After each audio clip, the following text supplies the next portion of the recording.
Assalamualaikum warahmatullahi wabarakatuh. Halo guys, saya Refu Akbar, NPM A1H018069. Baiklah, di video kali ini saya akan menjelaskan tentang dasar-dasar pengetahuan untuk memenuhi tugas mata kuliah Filsafat Pendidikan yang diampu oleh dosen Dr. Muhammad Kristiawan MPD. Dasar-dasar pengetahuan. Yang pertama, penalaran. 2. Logika. 3. Sumber pengetahuan. Dan yang keempat, kriteria kebenaran. 1. Penalaran. Pengetahuan dapat dikembangkan oleh manusia disebabkan oleh dua hal utama, yakni yang pertama, manusia mempunyai bahasa yang mampu mengkomunikasikan informasi dan jalan pikiran yang melatar belakang informasi. Yang kedua, kemampuan manusia untuk berpikir menurut suatu alur kerangka berpikir tertentu secara garis besar.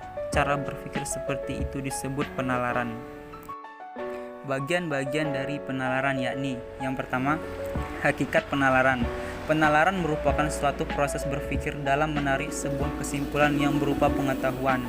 Yang kedua, berpikir. Berpikir merupakan suatu kegiatan untuk menemukan pengetahuan yang benar.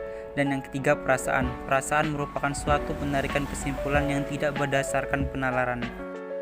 Yang kedua, logika. Yang pertama ada logika dedukatif. Logika dedukatif merupakan penarikan kesimpulan dari hal yang bersifat umum menjadi khusus yang bersifat individual. Dan yang kedua ada logika indukatif. Penarikan kesimpulan dari pernyataan yang bersifat umum dari kasus yang bersifat individual. Yang ketiga, sumber pengetahuan. Pengetahuan merupakan kegiatan akal yang mengolah hasil tangkapan yang tidak jelas yang timbul dari indera kita, ingatan atau angan-angan kita. Ada beberapa sumber pengetahuan yakni yang pertama, akal atau resto. Aliran pemikiran yang menekankan pentingnya peran akal atau ide disebut rasionalisme. Yang kedua, pengalaman. Aliran pemikiran yang menekankan pengalaman sebagai sumber pengetahuan disebut empirisme.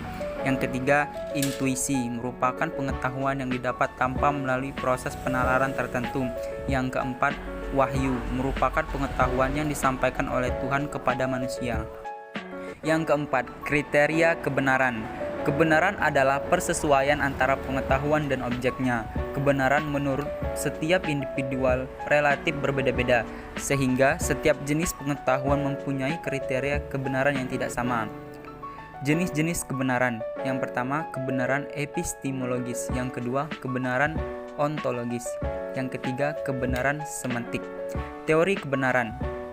Yang pertama ada teori koherensi, yang kedua teori korespondensi, dan yang ketiga teori pragmatis. Terima kasih, sekian dari saya, semoga bermanfaat. Wassalamualaikum warahmatullahi wabarakatuh.